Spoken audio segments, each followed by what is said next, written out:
What's up, guys? Welcome back to the Mechanics Garage. I am Chris the Mechanic Miller, and I got a really cool topic for you guys today. Today, we're going over something that doesn't really get talked about whenever we're talking about just being a man. We're going to talk about emotions. Let's go ahead and get into it.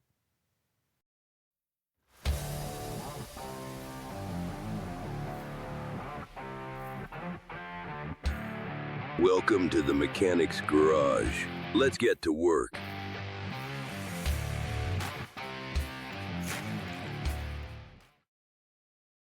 Now, you were probably taught that emotions make you soft, that anger is dangerous, sadness is weakness, or even that fear is failure.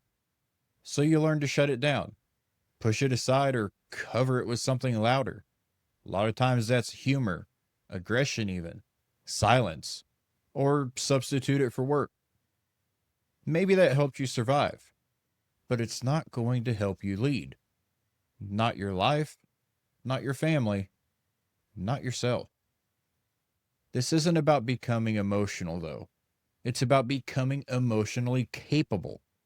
The ability to feel what's real, manage it without collapsing, and respond without burning everything down. That's strength. That's what separates men who crumble under pressure from men who grow under it.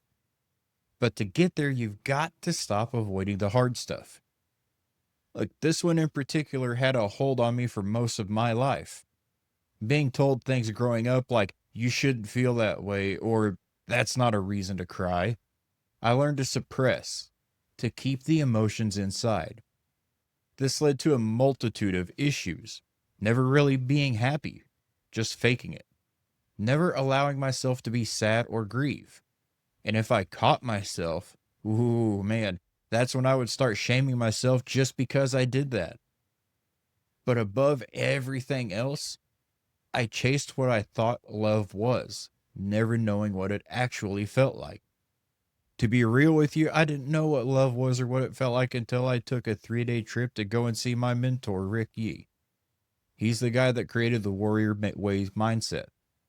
He helped me crack open that heart side. And when I walked back in the door after getting home, my youngest son ran up and gave me a big hug. And as I'm sitting there hugging him back, it hit me in that moment. This is what love is. This is what it feels like. Guys, feelings aren't optional. They're part of the system. Ignore them, they don't go away. They just reroute. Anger starts to become addiction. Sadness starts to become shutdown. Shame becomes control. Fear, perfectionism. And then you wonder why you feel stuck, tired, numb. Most of us were never given the tools to name what we're feeling. We default to mad, sad, or fine. But that's like trying to fix the car when all you know is something's wrong. You need more precision. Are you frustrated or furious? Anxious or overstimulated? Are you disappointed, embarrassed, ashamed? The words matter on this, guys, because the fix depends on the feeling. So start simple. When you feel yourself tighten up, breathe, pause, and ask yourself, what am I actually feeling right now? You don't have to justify it. You don't have to like it, but you do have to face it. Otherwise, it owns you. Now, for any of you guys that have trouble even understanding what feelings are out there or what this even looks like, this is where I'm going to recommend you download the app, The Wheel of Feels. This is something that I use myself and not something that's some kind of an ad or promotion that they're paying me to tell you. That's just something I personally use in my own life. It'll help you determine exactly what that feeling is that you have inside you, and then it'll also prompt you to journal on that feeling once you find it.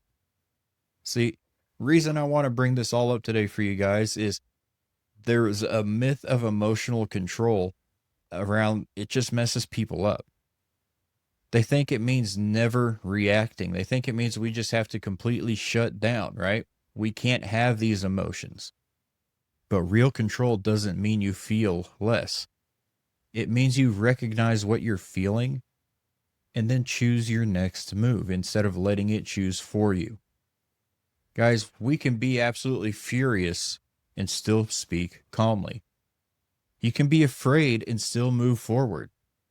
Hell, you can even be heartbroken and still show up with integrity.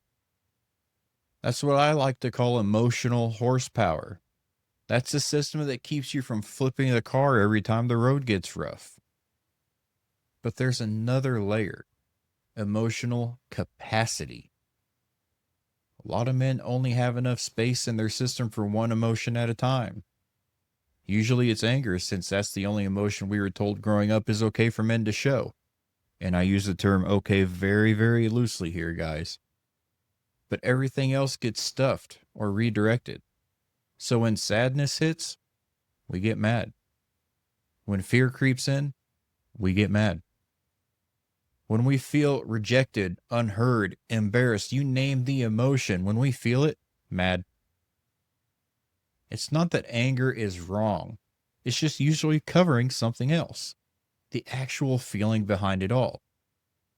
If we aren't able to recognize what that feeling is, most of the time that anger that pops out of us being angry with ourselves and everyone around gets a first class ticket to our explosion. This is something that was put a very eloquent way in the process of my own training. Anger is how men cry. Learning to feel without folding means building the capacity to sit with what's real without running from it, or even unleashing it on someone. You can punch a bag instead of a wall. You can journal instead of snap. You can take a walk instead of sending that text. We can admit what hurts without turning it into a war, guys. It's not a soft approach. Quite honestly, it's surgical, it's tactical. Emotional strength isn't about leaking your feelings everywhere. It's about channeling them on purpose. So here's a test I've got for you. When you're triggered, do you collapse? Do you explode? Start profusely apologizing? Run away or push everyone away? Or do you pause, regroup, respond like a man who knows who the hell he is? Now, if that answer isn't where you want it to be, good. That means you've still got room to grow. And trust me, guys, the men who can navigate their emotions without being hijacked by them, they lead.